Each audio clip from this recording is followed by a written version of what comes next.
Wellness. What is it? Why do corporates care about it? And should they? Now more than ever, these are pertinent questions. According to a recent study in the Harvard Business Review, some 85% of workers surveyed felt they were working more hours, yet their productivity had slipped. And 55% said they were unable to balance work and home lives, meaning they were feeling less well as a result. And this is likely to intensify as the lines between work and home blur further as the world continues to manage COVID-19. I thought this an opportune time to talk to Duncan Young, who advises corporates on workplace and wellness programs and is focused on making us all live well. What is the secret to wellness, and how do we manage ourselves better? You're listening to Smarter Cities, discussions on urban life and how it's changing around us, with Jason D'Souza. Duncan Young, welcome to Smarter Cities. Jason, it's great to be here with you today. So here we are, week 4 of lockdown in Sydney, Victoria and South Australia. The only ways out are for exercise, and you seem to have taken it to an extreme with an early morning swim at 1 or less degrees. Are you looking to freeze to death? No, but definitely my morning swimming is part of a healthy routine. So whether you're at work or whether you're in lockdown, your routine plays a big part in your health and well-being, and that's what we're here to talk about today. So you're making me feel awfully guilty about the wonderful bacon and egg roll I had for breakfast this morning. Yeah, well, I'm currently studying a nutritional psychiatry course, so I'll give you some feedback on that bacon butty later on. The egg component's probably pretty good. Yes, the egg's so good, but the bacon maybe not so good, right? Okay, fair enough. Guilt accepted. Look, great time to be talking about this. I really wanted to have you on because I think this whole discussion and debate around well-being in a corporate setting is becoming more and more prevalent. And also because as around the world, we've had more and more situations where people are working from home because of lockdowns and persistent lockdowns.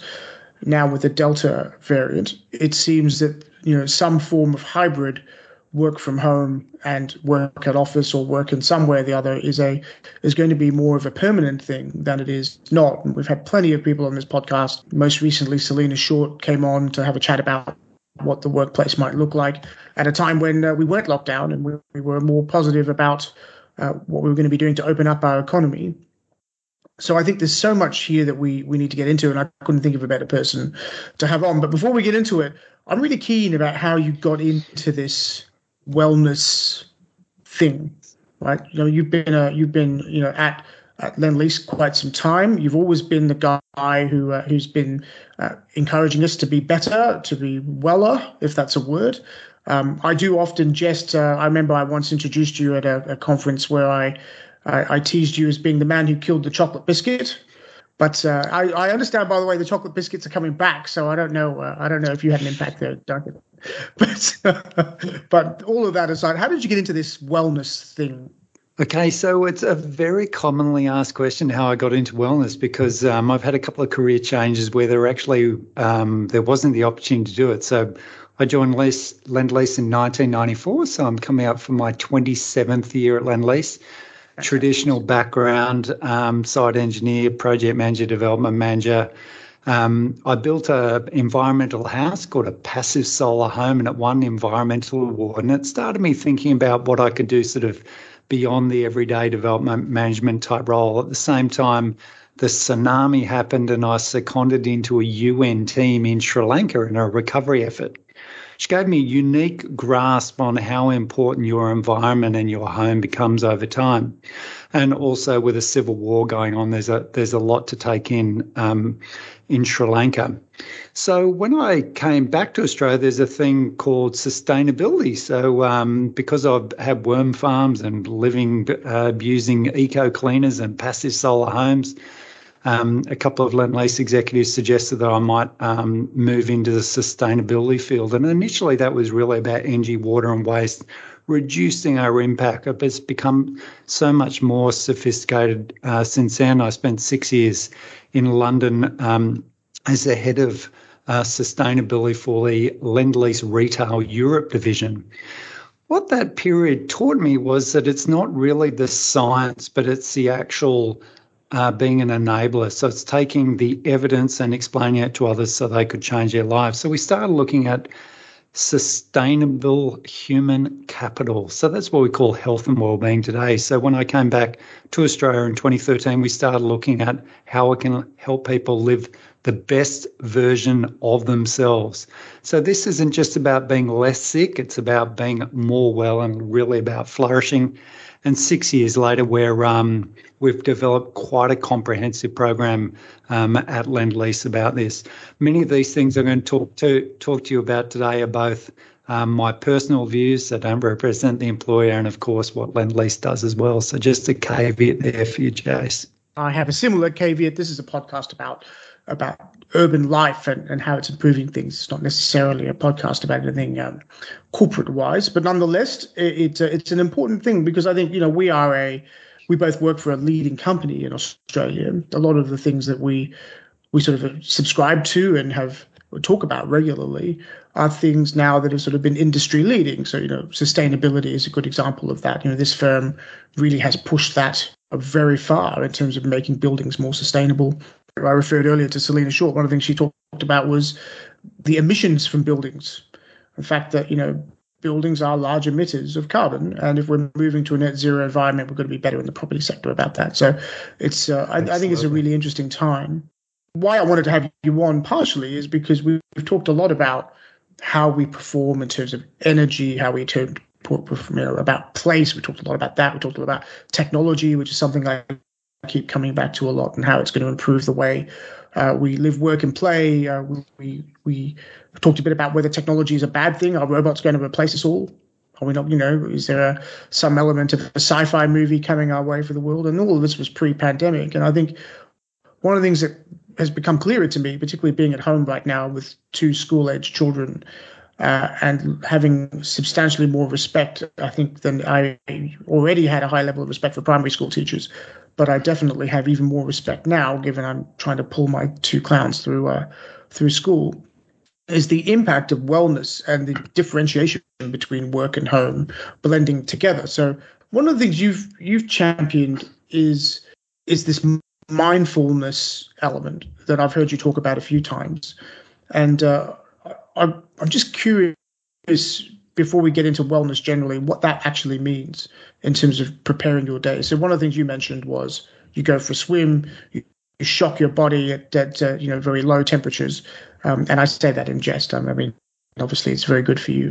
What does mindfulness really mean? And then I'm going to follow that question up really with, what does wellness actually mean?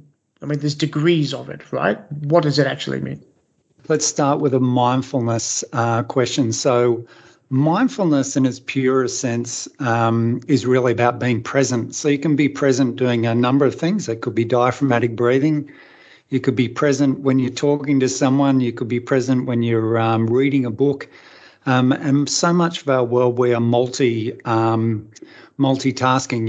You probably face this daily challenge every day that when you sit down to watch TV for 1 hour, you find even in the breaks, you go to your phone for a little bit of distraction. Like, we've lost the ability to do one thing at a time. Being mindful is really important. When we think about how our mind works, we spend time in the future. That's about planning. Time in the present, that's appreciating what's going on right now, and of course reflecting on times in the past. So that moving between those 3 areas is really important to allow us to see the big picture of what good mindfulness practice is. When it comes to well-being, it's a really broad church. So many people think of health and well-being. I'm a bit controversial in terms of, I say that health is the management of chronic diseases and well-being is the things that help you flourish or thrive in life. So they're actually quite distinct, but we use them together. In the work that we do, we say that if you want to make something a big part of your life, make it a big part of your environment. So by the buildings we build, having a lift next to an elevator, having a fibre-rich biscuit next to where the Tim Tams used to be, or again, having amazing end of trip facilities promote people to think about different ways of going to work. So the environment can make an enormous difference. But of course, there's more than one environment. You've got your physical environment, that's your air quality, it's your staircases, it's all how you mingle, lunch tables away from your desk. But there's your digital environment. When you turn on your phone, are you getting the kind of podcast that'll move you forward with the kind of life you want to live, or you're trapped straight into Instagram, Facebook, and your emails? And of course, your social environment. There's lots of research that tells us that the people that you spend most time with pretty much influence your life outcomes. And of course, this study, of which there have been quite a few, but the Framingfield study studied peer groups and the incidence of cardiovascular disease. So like really serious diseases come from the kind of people you spend time with. So choose your friends wisely. Make sure you review your apps regularly, and of course, try and be in an environment that promotes positive health and well-being, because well-being, like any continuum, is really about the small things that you do every day. It's not like an annual checkup where you go, I'm going to do well-being for a day. It's the small swim you do in the morning, or it's the reading you do before bed to quieten your mind to give you a good night's sleep. So the continuum. Can I just drill into that for? Sorry to interrupt. Just drill into that for a second. So the research you just cited was suggesting that the people you associate with contribute to your level of health. Is that correct? Yeah, so it contributes to chronic disease, the kind of people that you associate with. This study was, the Framingfield study was looking at the kind of people you associate with and the links with cardiovascular health. So if you hang with people who don't choose the ultimate diet in the morning, they're not the muesli eating folks. They might be, might skip breakfast altogether. Unless you're intermittent fasting, that's probably not a great idea. So the food that you choose, how much alcohol you have, do your friends smoke or not, that peer pressure, all those kind of things can have a huge impact on the kind of life you want to live. So of course we're always going to have friends that are on the outer and do things that might not be associated with you every day. But if you surround yourself with those people who are mindful, who are do favours for people, who are well read, all those, you are more likely to be like them yourself. I mean, it's really interesting, isn't it? There's so many angles to this. For example, the debate in schools that is happening right now amongst whether you have selective schools versus public schools. If you take a particular cohort of students out of a particular school, the rest of the school suffers. If you take all the bright kids out and you leave, the rest of the kids, what is the impact on society from doing that? Plenty of studies recently. I was talking to somebody recently saying that the number of fast food restaurants per capita in Western Sydney is far beyond that of anything in Eastern Sydney, for the main reason that people living in Western Sydney are accessing fast food restaurants a lot more than those in Western Sydney. So that kind of supports what you're saying from the study. And that has a sort of national impact, doesn't it, around obesity, healthcare levels, cardiovascular, all these sort of things that you've been talking about. Yeah, correct. Like in the US, they literally talk about food deserts, not the deserts in the true sense of a desert. It's like you cannot get healthy food because the food surrounding, and I won't name any fast food restaurants, but they're calorie dense, nutrient poor, and fiber poor meals. Often they're well price points, so they're quite easily, you get the hang of eating them, and they're semi-addictive. But and they're quick. That's the other thing, aren't they? They're quick. You don't have to cook. Yeah, they're quick. You go there, correct. You get a meal for 15 people or whatever, and it's cheap, fast, and effective, and it fills your tummy, right? Yeah, it really struck me when I lived in the UK. My parents-in-law live in Europe, and in Australia or in the UK, at lunchtime, you'd see people walking down the road eating a sandwich. And you do these workplace tours to Europe, and literally the whole company sits down and eats lunch together. They literally break bread every day, share ideas. Like the word company comes from companion, which is the sort of Latin to break bread. And yet here we are, we're always in a hurry, multitasking, literally eating a roll as we're walking down the road. So again, if you were that kind of fast food type person and we put you straight into any of these European countries, I think the environment will very quickly change how you eat. And yet here today, we literally have made it so easy. You can actually drive through a restaurant to pick up your food. It's just crazy.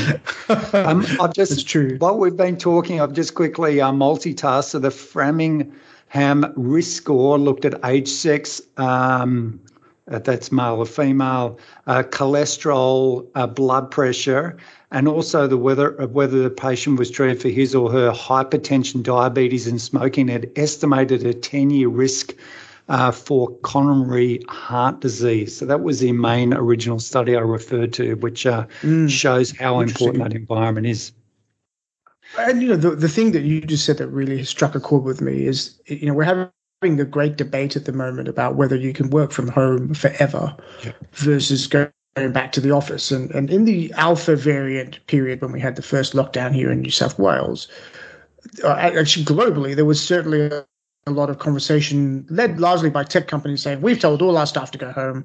They don't need to come back ever again. They can work by tech. And there's no need for an office. And there was lots of media articles about the death of the office. And I have to say, when we had the first reopening here in Sydney, that there was definitely a lot of people relieved to be back in the office. And I've sort of been talking to a lot of people about this, about what is actually the optimal. Yes, working from home has some benefits, and yes, it's good sometimes, particularly if you've got if you're in a particular job or if you have other family responsibilities. But I think it's becoming evident now that there is a significant impact of not being together.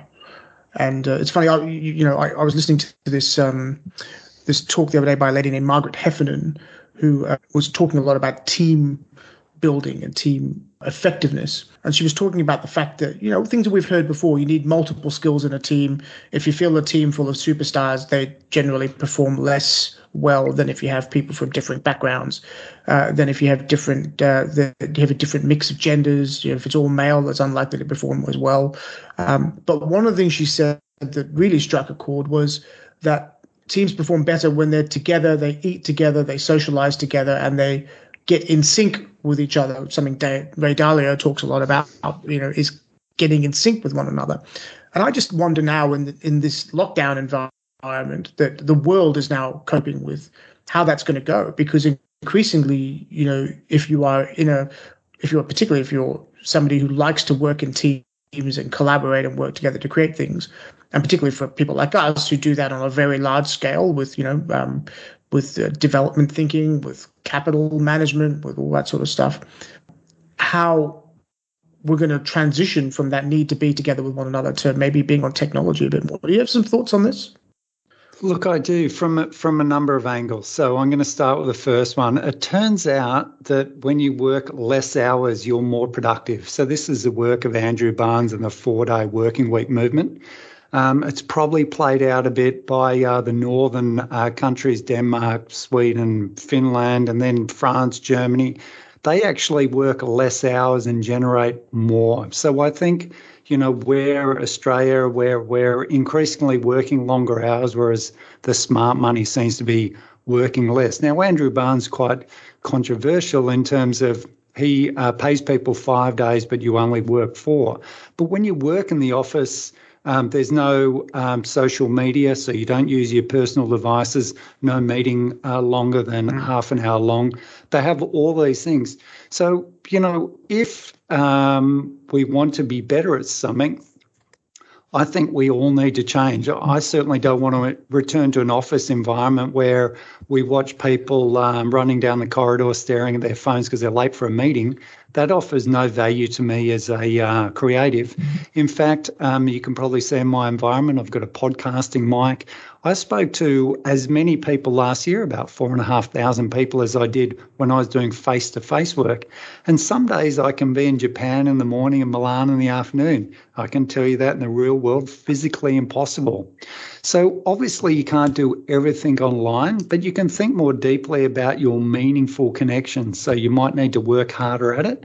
But when you go to the office, you'll need to work harder at it as well, because the old way of going to the office didn't really work that well either. So I think we're going to go to a balance where we'll have a beautiful open question like, Jason, where do you do your best work? Wouldn't we love it if someone asked you that? That gives me the autonomy to go, you know what, I need 2 days a week in the office socialising, observational learning and selling products. The other 3 days I need to be, you know, in my room reading academic literature and developing new products, which I can't do if I've got people around me. So I think for young people who need observational learning, the office is definitely an environment. But I think we need to get to a sweet spot where we're having the right amount of quiet, focused, deliberate type work, and the other type of work we're just doing transactional emails and socializing and doing that face-to-face learning type stuff. So there'll be a blend in the future.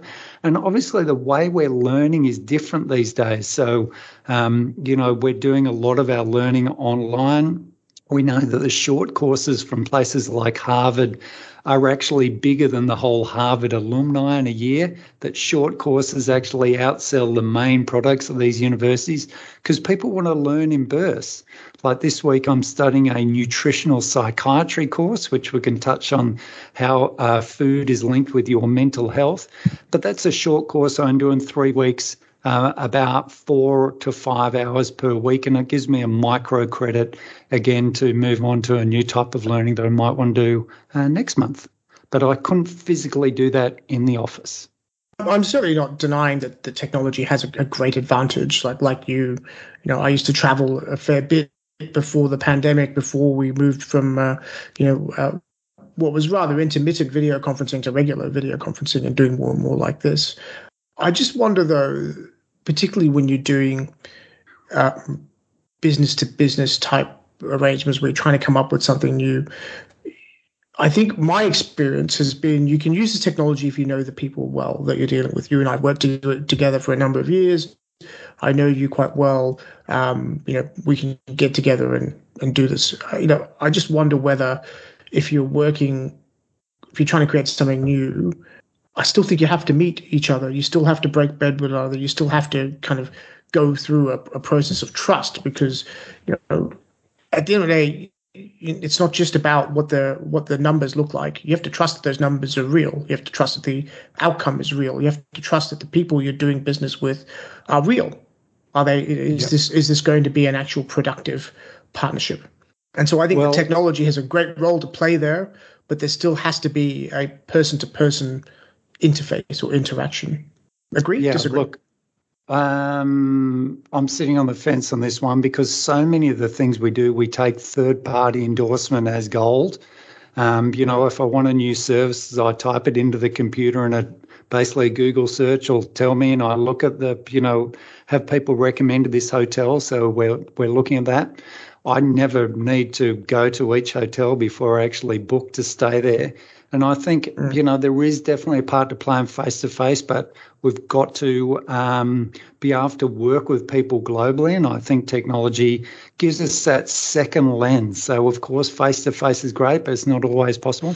I won a recent contract to do some executive coaching with a C-suite, and this is how it happened. The person rang me who said, "A friend of mine had heard you speak virtually in Melbourne. We would like you to run an executive coaching session for all of our executives in Sydney in 2 weeks." So not only had she never seen me, she only heard about it through her friends, and yet I was able to secure this executive coaching. But did you do the coaching session in person or did you do it virtually? Well, due to COVID, it was put off last week. But it was meant to be in person, right? To your point, I am doing it in person. Yeah. So it's a mix. So, you know, it kind of supports, I think, what we're both kind of saying is that there's a chance for us to work better with technology to expand our horizons a bit in Yes. terms of how we do business. And most of the work people I deal with are overseas at the moment, Yes. right?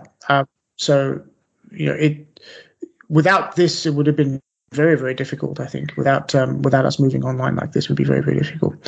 But I want to get back to this question of wellness, because I think technology and wellness also have a bit of a part to play. You mentioned the phone scenario. I rather embarrassed. I looked at you rather embarrassed, because that is exactly how I will spend my evening, sitting in front of whatever TV program, checking my phone, and then trying to stop doing it, but not being able to, because just something I do now. And I've started addressing that by actually leaving the phone in the kitchen, so that I don't actually have access to it. I think the access to it is the problem. And one of the other tricks I've sort of learned is not having the phone in the bedroom makes a big difference as well.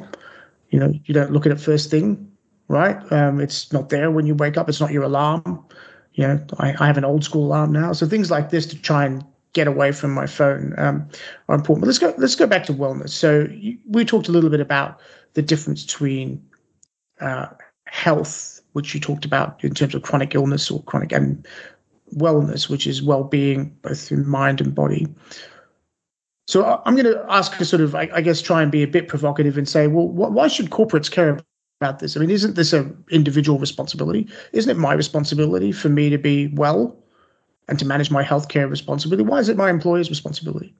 Okay, so let's just look at some of the big stuff. So now I'm going to be a bit controversial too, but I'm assuming, Jason, that your role involves some kind of daily learning and or ability to remember stuff.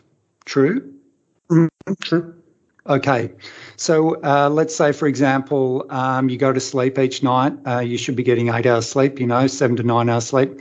Let's just say you only get 6 hours sleep. So first 4 hours of your sleep cycle is physical recovery. Second 4 hours is about mental recovery. So you've cut Duncan, that in I have half. young children. The last time I had full night's sleep was like 2-3 years ago. So well, I'm you will be jet lagged. So what exactly? So this is one of the reasons why the WHO last year put shift work as a potential carcinogen due to its impact on the inability for people to clear out what is the beta amyloid plaques that you develop during the day that then have a causal effect with both Alzheimer's and dementia. As you know, these are some of the leading diseases facing our society today. So if you cut short your sleep, you cut short your immunity system. So, of course, you're sicker more. If you cut short your sleep, the hunger hormone is turned off, so you eat more. That leads to being overweight and leads to diabetes, which, again, has issues in its own right. If you don't clear out your frontal cortex, taking all the memory from today and putting it in long-term storage, you actually can't remember all the things that you learned during the day. If you want to be good at something, it means you need to learn quickly and go through stuff. You can't do that if you're underslept. So that's just sleep. Then we've got movement. We know one of the largest killers these days is inactivity. We're becoming highly sedentary. We moved from the 80s where a large proportion of the population had physical movement as part of their day, and now we know that not many people have physical components in their everyday. We're sitting down too long. So that, again, is leading to a whole bunch of diseases, cardiovascular disease, type 2 diabetes, obesity, etc., etc. We know that, of course, your role involves divergent thinking outcomes, and you would know this already, Jason. If you want to be the most creative you can be, and this is a Stanford example, you would not do it in a room surrounded by people. Of course, you would do it walking. We know that walking generates about 60% more divergent thinking outcomes than if you just sit in a room and try and dream up those things. Of course, what you eat affects your mood, so the gut-brain axis. Again, if you're not eating fibre-rich food, largely unprocessed, and lots of vegetables, and you're not going to be yourself, we know serotonin, the happiness hormone, is generated in your tummy, about 90% of serotonin, and the gut-brain axis sends these neurotransmitters. You would know that as your gut feel. So again, if you don't have a great gut biome, then you're not going to be operating at your best gut feel as well. Your gut's really Serotonin exactly. is generated in the tummy. I never knew that. 90% of serotonin is generated by the gut biome in your stomach. There's now a really strong link. I'm assuming that loneliness, anxiety, and depression. So the study by Felice Jack of the Food and Mood Institute looked at both depression and anxiety. They took clinically depressed, anxious, and clinically depressed people. They put half of the group on what's called the modified Mediterranean diet. That's leafy green vegetables, nuts, pulses, etc. The other group got what was called, psychology help through different programs. They found that the nutritional group improved so much that some of them rather come off medication altogether. Who would have thought that just what you eat affects your mind that much that you could reduce your markers of both depression and anxiety, the fact you can come off medication? These are new sciences and they're easy to actually do at home. I think businesses who largely made up of human capital, so the collection of healthy humans, if they can work better, remember more, learn more quickly, and be more optimistic due to the basic pillars of wellbeing, should do better than those that don't focus on it. And lastly, I think there's a beautiful thing around engagement, the ability just to have health and wellbeing programs in your business allows you to engage with employees in a different way. Engagement, we know, is the secret sauce for the spread of tacit knowledge. That's the communication person to person. And it's just not going to happen if we're not coming together and we're not forming and maintaining these social networks. So that will be my quick outline about why health and wellbeing is so important for companies to focus on.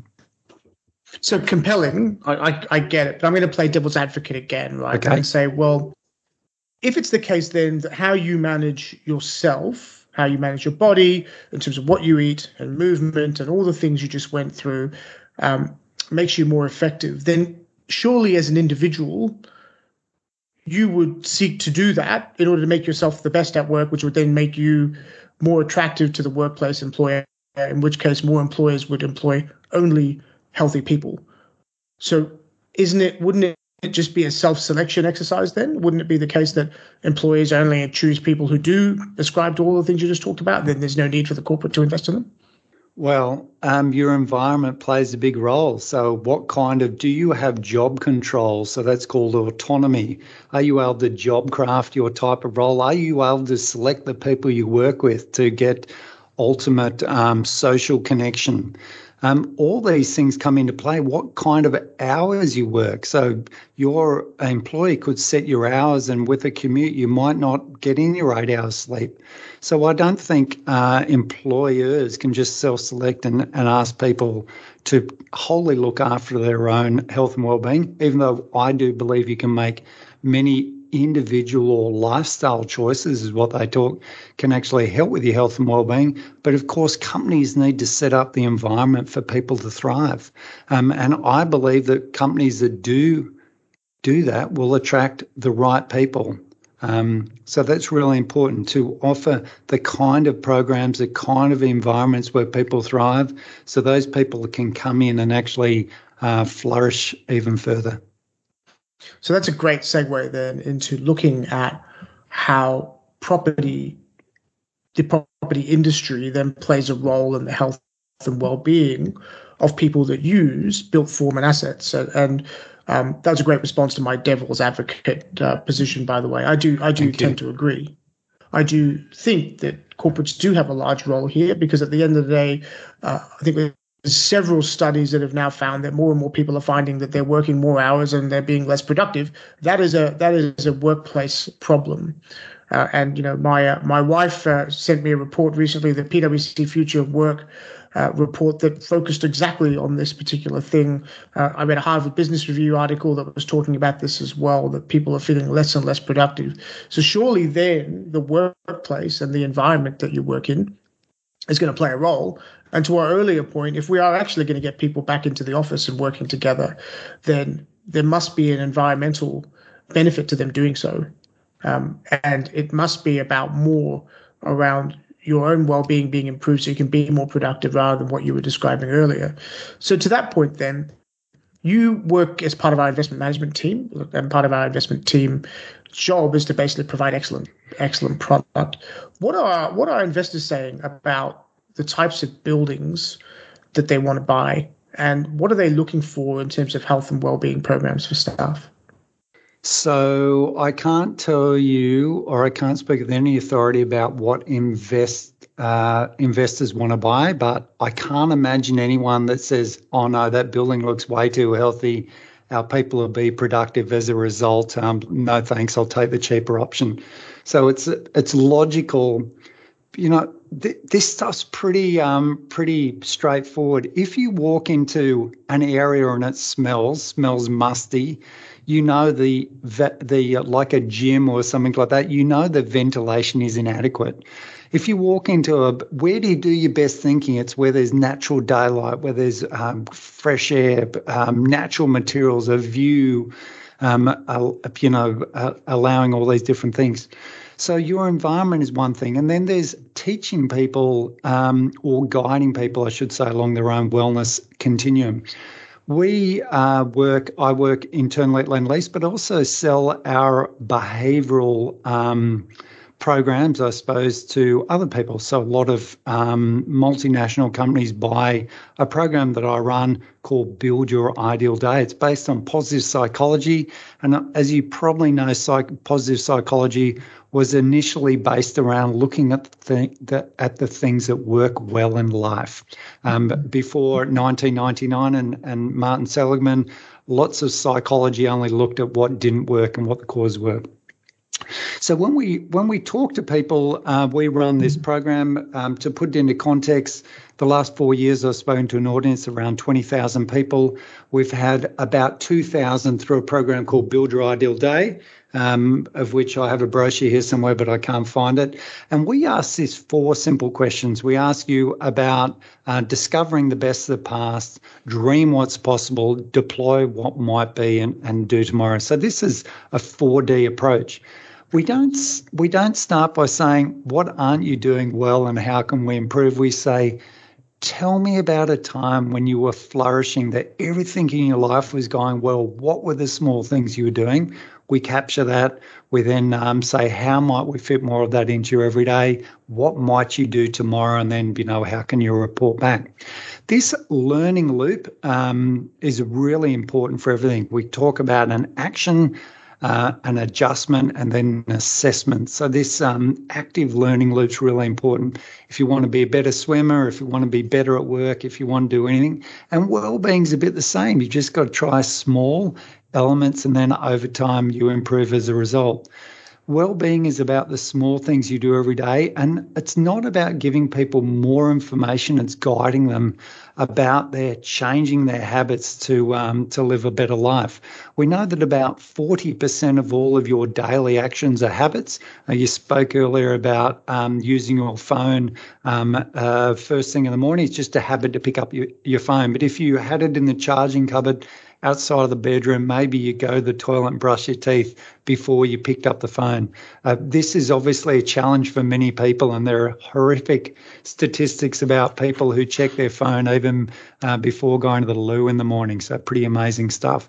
So our whole mission is to make people aware of the kind of life they could live, and we help them with small steps to get there through physical activity, recovery, which we know whether is napping or sleeping, nutrition, which in the form of food, and then lastly, social connection. We know the strength of your social connections pretty much determines what you call happiness, what researchers call life satisfaction. And there are many studies from the Grant study at Harvard all the way through when we find out the people that have the best life satisfaction, or those who are happiest in life, happen to have the strongest or most meaningful social connections, not the number of connections, but the strength of the connections.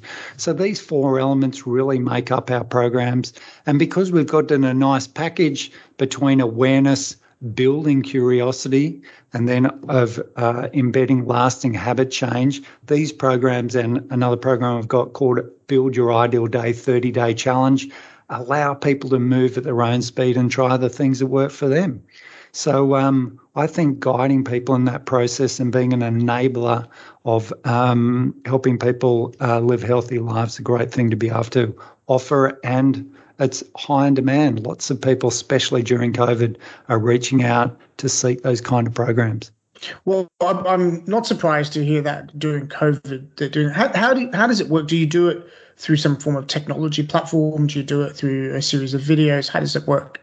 Look, that's a great question. So pre-pandemic, I used to jump in a plane, or I used to stand in front of a group of people and you would give a talk. Now I do that via Zoom or MS Teams. The heart rate variability program that I run, where you put the heart rate monitor on again, I can still do that over Zoom. I just have to send you the heart rate monitor in advance. And lastly, the habit change, we again do it all over the video, but people use an interactive PDF. So they've got their own book that's interactive. So as we go through the program, they write their own individual wellbeing plan. And of course, the 30-day challenge is a daily email you get for 30 days in a row. So you just set a challenge, whether it's a push-up challenge, whether it's talk to a friend, talk to a stranger, I should say, or whether it's a getting more fibre in your diet challenge. So we can base on that the pandemic has actually helped us create a whole new raft of interventions that we wouldn't have had pre-pandemic, because we're doing it all face-to-face. But as you know, you can't be in Singapore in the morning and Milan in the afternoon. So this allows us to get to more people around the world.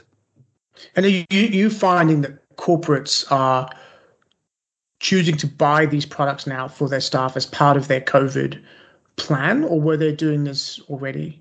Look, I think engagement, we touched on this earlier, and I really think people use health and wellbeing as a great way to engage with their teams. No one wants a team that isn't operating or performing at their best.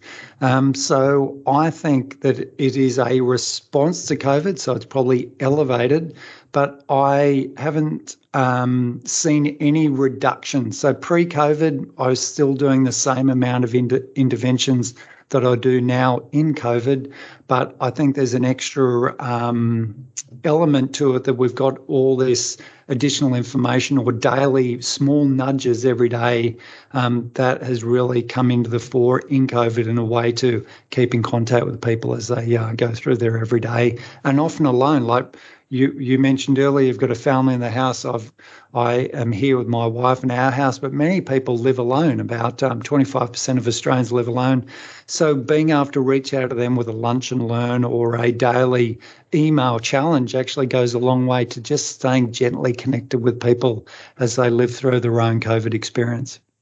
Oh, that's so true. The loneliness factor, I think, in this COVID period has been a significant problem for most countries, and I worry about it a lot, actually, because I think it impacts people both on the young and the old spectrum. So on the old spectrum, you've got people who have very limited contact sometimes with the outside world. The trip to the shops might be what they look forward to every day. Visiting the movie theater might be something they look forward to every day, or seeing your neighbors on the street. And now we have health officials telling us don't even look at our neighbors at the moment right now while the variant is going, or the Delta variant is going, is avoid talking to your neighbors. For elderly people who live alone, that's terrible. For young people who live alone, equally terrible, right? It's young people thrive on social interaction. They like being at work and being with each other. The whole learning experience coming from being young and in the workplace is where you really learn your craft, isn't it? Where you actually get thrown in the deep end and gain all that learning. And a lot of people are concerned about what that will do to the next generation. So I completely empathize with what you're saying here, that sort of interface is good. It's actually a good segue into the question then of mental health. So I think one of the things that I think we've become a lot more mature about talking about is mental health. And when I first started working, it wasn't something we really talked about all too much. It was starting, but now we sort of accept that depression is a thing that is happening in workplaces and in people's private lives, that mental health can impact your productivity, that it's something you need to look after as well. You need to, much like that mindfulness discussion we're having. How are you finding that element of things in your discussions with individuals and corporates? How worried should we be about mental health in the workplace? Well, there's definitely been an increase in mental health or mental illness in our society in general, and the pandemic has brought that further out. Just talking about loneliness, for example, these things lead to greater mental and physical health. Loneliness, if you categorize as lonely, it increases your chance of premature mortality by 26%. So lots of the things we do every day actually influence our physical and, of course, our mental health. When it comes to mental health, again, this is a continuum or a spectrum. All of us will feel lonely or feel anxious or feel depressed in certain points in time, but it only increases or becomes a real issue when you move into the chronic area, when you're stressed about stress. Like, it's natural to be stressed. That allows the system to kick in and all the bodily functions to ramp up. But if you're stressed the entire time, that chronic stress is a big issue. We've definitely seen more people talking about mental health. I think it's in the rise in our society in general. And of course, we're getting more people, because more people are talking about, there's more programs coming out. So at a really structural level, you've got EAP helplines. We use Uprise at Lend-Lease. This is Jay Spencer's business, which has online cognitive behaviour therapy and things like that. We have Are You OK Day checking in. We've got the Black Dog Institute looking at the impacts of mental health. And then you've got all the other small things you can be doing. So we know that your food can impact both your anxiety and depression. We know that physical exercise releases endorphins that can often not only help you sleep better, but it can override many of the day-to-day mental health issues that people come up with. We know that poor sleep, again, is associated with poor mental health outcomes. So again, we need to look at all these small lifestyle factors to make sure that we are helping people in the best possible way. And that's not discounting that a lot of people need actual structural help right now, so they need clinical interventions.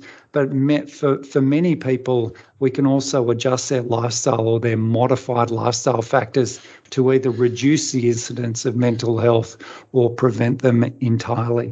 So let's take a step back to, you dealing with people in the workplace generally. What do you think are the top sort of problem characteristics that you see in how people handle themselves? Are they common themes that you see in people, or are they all different? Look, everyone is on their own journey. Like, as you age, you look at things in a different light. So, by age group, by role, if you have great autonomy in your work, if some things in your life work really well, it can buffer the things that aren't working well. So everyone is different, but broadly in society, we're more worried, we're more anxious. Mental ill health is on the rise. We're not eating the right things. We're not exercising enough. And we see this coming out in people. So we will live 10 to 15 years longer than our parents. This is the work of London Business School. And again, Linda Grattan, her book, The New Long Life, talks about how we're going to use these extra years of our lives. But unless we've got a health span that corresponds to the increased length of life, it's not going to be an enjoyable time.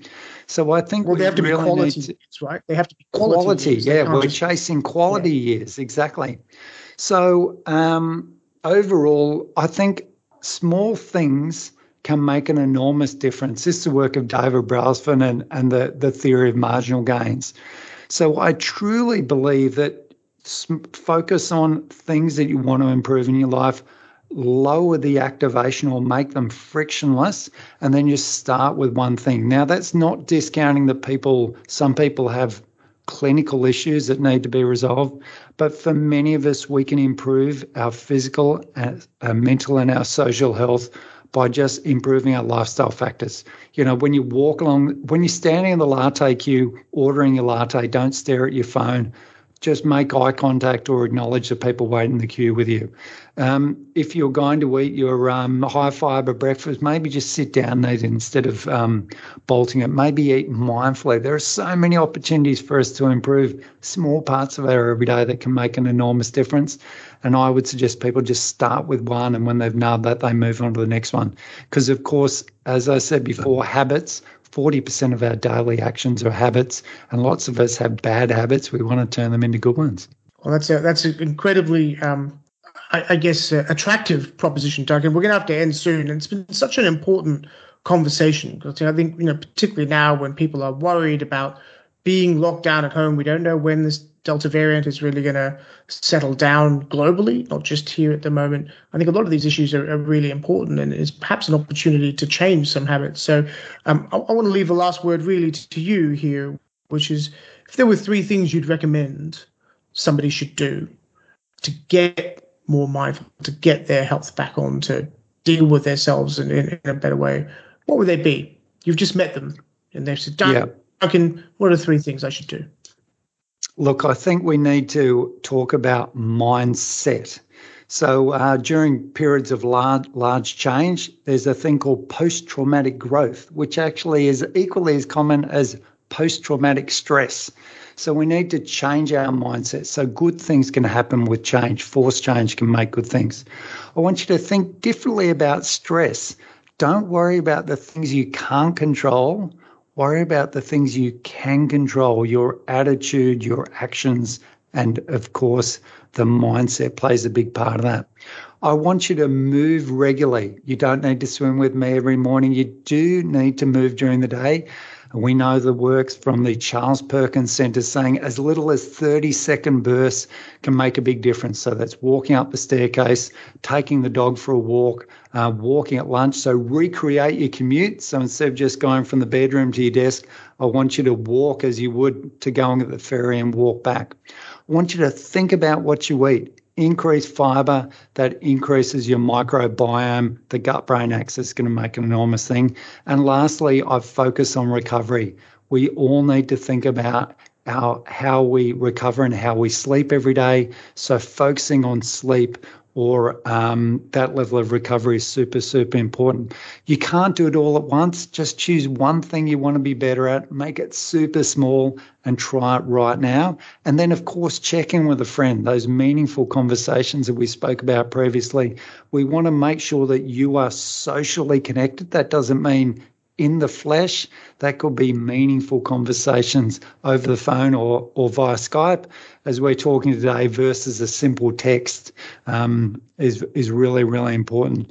So I don't want to decrease the importance of how some people out there are suffering, but I'm hoping today's conversation will guide us in the small lifestyle factors that we could probably change to help us move along that continuum. So, Jason, thank you very much for inviting me on here today. I've been a big fan of your podcast. Oh, thanks. It's great having you on. I must say, Duncan, I'm listening to this. I think I better go for a run. Don't overdo it. Don't overdo it. Duncan Young, thank you so much for being part of the Smarter Cities podcast. Jason, great to be with you, and good evening. Thanks for listening to this episode of Smarter Cities. Please do subscribe to us on Spotify, Apple Podcasts, Stitcher, or LinkedIn. Leave us a rating, it always helps, and tell your friends about us on social media. Intro and outro music is by Bruno E. at Public Memory. We are produced by Social Titanium out of New York. Check him out at socialtitanium.co.